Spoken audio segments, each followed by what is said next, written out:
This is Ben Vivante from the Brookline IT department, and in this video I'm going to show you how to schedule a Webex event. Not a Webex meeting, but a Webex event, which is more appropriate for public meetings that we advertise on the town calendar. So we're going to start by going to brooklinema.webex.com and logging in. And once you're at your main screen here of Webex, you can go down to the, rather than clicking in the center here to start a meeting, we can go down to the bottom left there and we'll see Webex Events. And we'll just click on Webex Events. And over on the left here, we'll go under Host an Event and we'll choose Schedule an Event. And that brings up the Schedule an Event window here, and it's going to be an online event. We'll give it a name. I'll just call it Brookline Test Meeting. And we're going to not list it on the public calendar. I'm going to uncheck delete from my meetings when completed because I'd like to keep a record of all the meetings that I've hosted. So I suggest that you do that as well. And I am going to make registration required. It's just another security step that we can take to avoid getting our meetings bombed by people. I don't have to do anything here under add a program. I am going to make the meeting for today, and maybe I'll make it for 4 p.m. and it'll be 1 hour. We'll just leave the time zone as is. That's good, especially for people in different time zones. Then we'll go down to the audio conferencing section here, and it is going to be Webex audio. We'll display the global call-in numbers, allow attendees to receive callbacks, and leave this blank, provide audio to attendees. So all the defaults here. This one is really important, mute upon entry for all participants so that they're muted when they come in, and also equally important is no tone, because you don't want to keep hearing tones as attendees are coming into the meeting. That would be annoying. And here in the description we can just put a brief description of the meeting. I'll just type in test meeting here, and we could upload pictures if we want for the event or the host. Event material, this actually can be quite useful. I've noticed a lot of people sharing their screens in Webexes, and if it was an internal meeting like with IT staff, I wouldn't mind doing that. But sharing my screen with the public, I'd rather not do that. They might see something on my screen or see something that maybe that they could take advantage of in my operating system, or in a, something I show them by accident.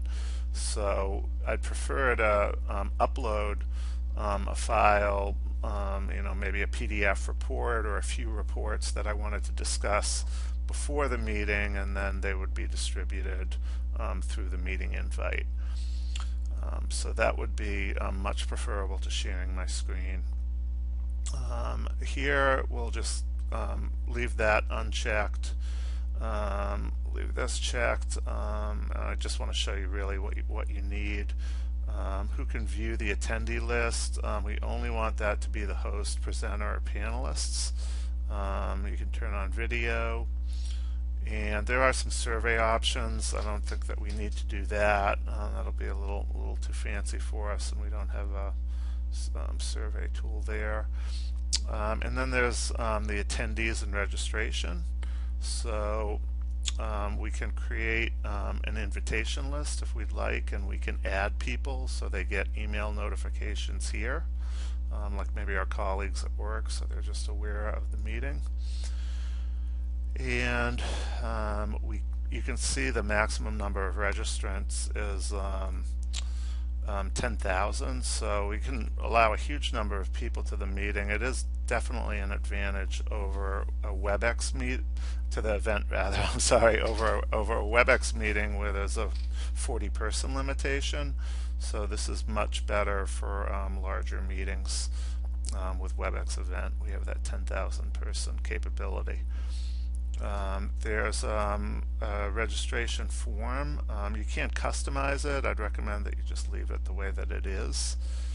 And you don't need approval required, and we don't need to have a registration password here. And then the no registration ID required. Here there's a section for presenters and panelists, and you may think of another presenter as a co-host, because we're supposed to all have at least one other person at the meeting that could run the meeting if we're having trouble with our system, something like that. So you should all have one of your colleagues be a co-host.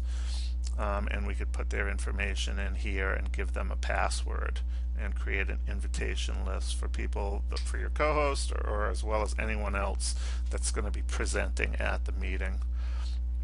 There's some email message options here, really a lot of them, where registrants get all of these different types of email.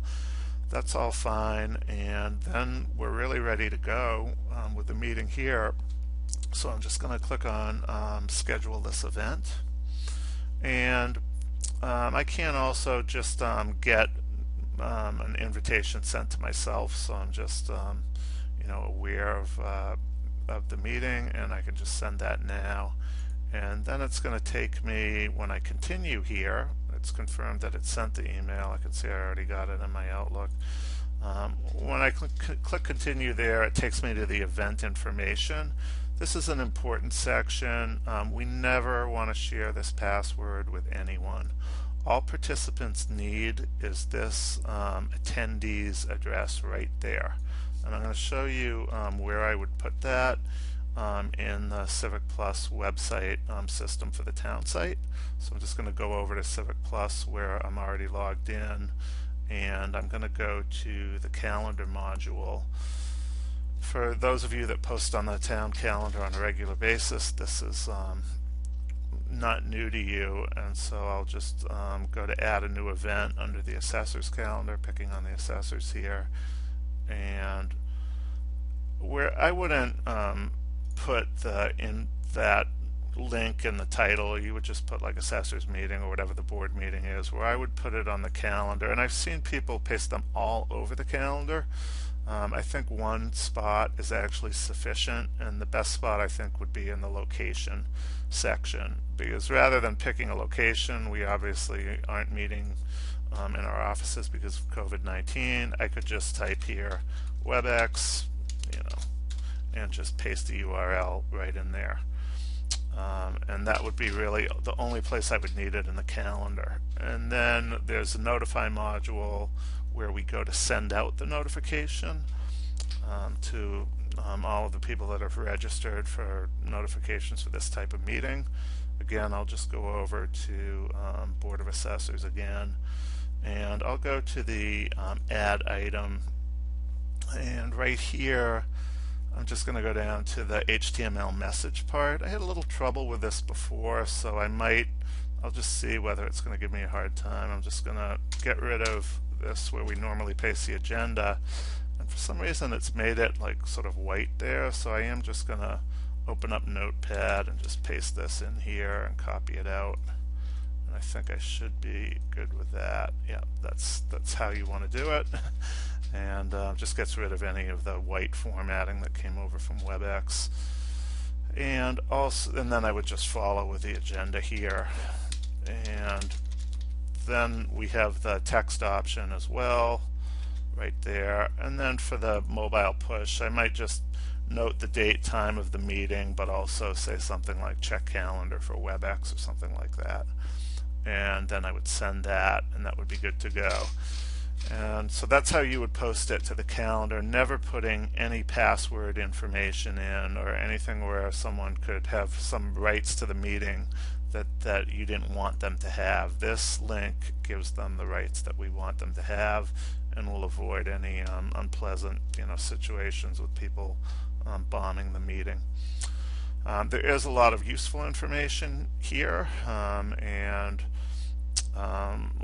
phone numbers and the password for to get into the meeting for panelists and stuff like that. So It's good to review this. I think maybe the most important thing though is to run a test meeting with one of your co-hosts, another of your colleagues, and maybe ask another person even to join in as a participant well before your meeting in Brooklyn, your meeting online rather, and that way you'll get a better feel of the software, how to share documents, and things like that. If you do have any questions, you can email Webex requests at brooklinema.gov, and that goes to several of the IT staff, including me, and we'll be happy to give you an individual training on Webex events. And you can also email me directly if you'd like. It's bvivante at brooklinema.gov. So I hope that was useful, and I hope we all have safe meetings and stay safe from COVID-19.